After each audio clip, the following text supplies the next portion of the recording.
Birthday হোক বা new year হোক, আমরা কেক অবশ্যই খাই। আর তাছাড়া অনেকে কেক বাড়িতে বানায়, তো অনেকে বাজার থেকে আনে। কিন্তু আজকে আমি যে কেকটা রেডি করছি সেটা একদম মাওয়া কেক রেডি করছি বাড়িতে। আর তাছাড়া যে মাওয়াটা আছে সেটাও কিন্তু আমি বাড়িতেই তৈরি করব। আর এটা মাওয়া মানে খোয়া ক্ষীর। আর এটা খেতে কিন্তু খুবই দারুণ আর খুবই অ্যামেজিং। তো চলো শুরু করছি। সর্বপ্রথমে মাওয়া তৈরি করব। মাওয়া তৈরি করার জন্য এখানটা একটা প্যান নিয়ে নিয়েছি, এর মধ্যে 1 চামচ এখানটায় ঘি দিয়ে দিয়েছি। ঘিটা মেল্ট হয়ে গেছে, তো এখন দিয়ে দিয়েছি এখানে 1 কাপ মতন দুধ দিয়ে দিয়েছি। দুধটা হালকা মতো একটু গরম হয়ে গেলে এখানে দিয়ে দিচ্ছি হাফ কাপের থেকে বেশি এখানটায় গুঁড়ো দুধ দিচ্ছি এখানটায়।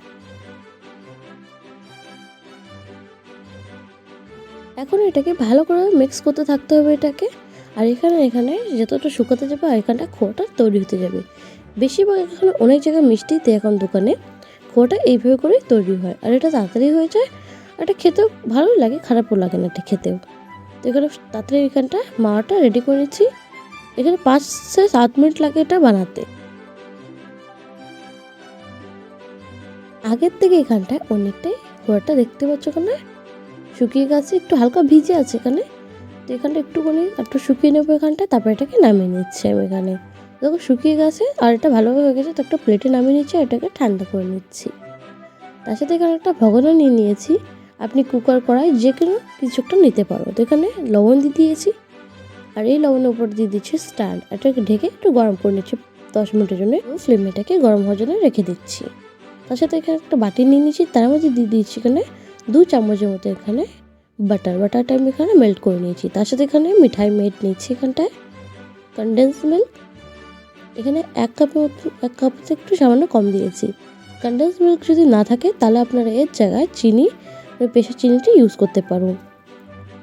কনডেন্স মিল্কটা কেকের মধ্যে রিচ টেস্ট আসে, এর জন্য আমি এখানে কনডেন্স মিল্ক ইউজ করেছি। তার সাথে এখানে দিয়ে দিয়েছি 1 চামচ টক দই আর 1 চামচ এখানে দুধ দিয়ে দিয়েছি।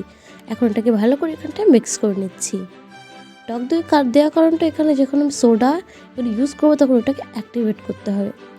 তো এখানে আমি একটা ছাঁকনি নিয়ে নিয়েছি, তার মধ্যে দিয়ে দিয়েছি 1 কাপ এখানটায় ময়দা, ছোট 1 চামচ বেকিং পাউডার, আর এখানে দিয়েছি হাফ চামচের মতো বেকিং সোডা, আর এখানে দিচ্ছি ইলাইচি পাউডার এখানে দিয়ে দিয়েছি। দুটোর মধ্যে ইলাইচি এটাকে গুঁড়ো করে নিয়েছিলাম। এখন এটাকে ছেঁকে নিচ্ছি এখানটায়। এই যে মোটা পার্টসগুলো আছে সেগুলো কিন্তু আমি এখানে ফেলে দিচ্ছি এখানটায়। তো এখন এগুলোকে ভালো করে এখানটায় মিক্স করে নিচ্ছি। 1 চামচ দুধ দিয়ে দিয়েছি এখানে, আর এখন ওটাকে মিক্স করে নিচ্ছি। ব্যাটার হিসেবে কিন্তু এখানে দুধটা অ্যাড করবে, কি যদি বেশি পাতলা তাহলে অ্যাড করবে না, আর একদম গাঢ় হলেও কিন্তু সমান অ্যাড করবে। তো এখন যে খোয়া ক্ষীরটা রেখেছে সেটা একদম ঠান্ডা হয়ে গেছে এখানটায়। তো এখন এগুলোকে দিয়ে দিচ্ছি এখানে, আর এটাকে ভালো করে এখানটা এখন মিক্স করছি।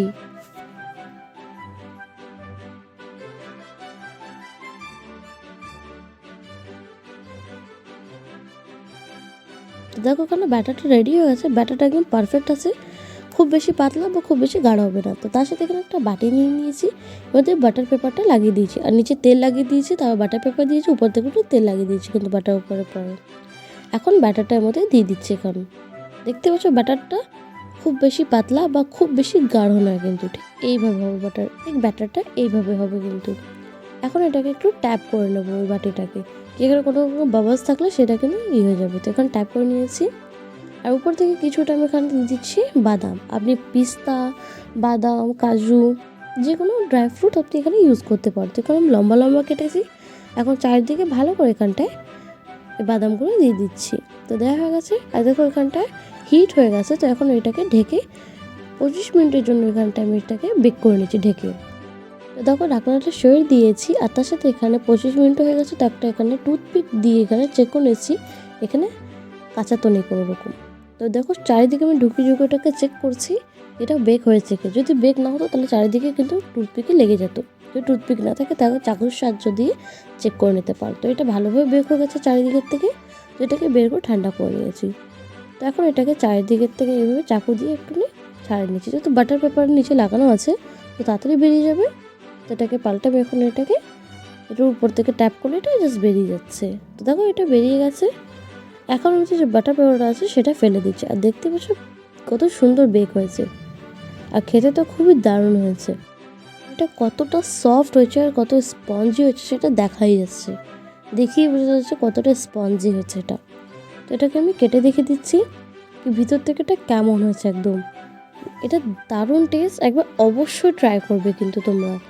তো দেখো এটাকে দেখে দিচ্ছি, দেখো কি সুন্দর হয়েছে, চারিদিকের থেকে পারফেক্টলি বেক হয়েছে এটা, আর ভিতর থেকে দেখতে পাচ্ছ কি সুন্দর হয়েছে এটা। এই রেসিপিটা তোমরা ট্রাই করে কিন্তু আমাকে কমেন্টে অবশ্যই জানাবে। তো আবার দেখা করবো ঠিক এরকম একটা নতুন ভিডিওর সাথে। এখনের জন্য টাটা, বাই বাই।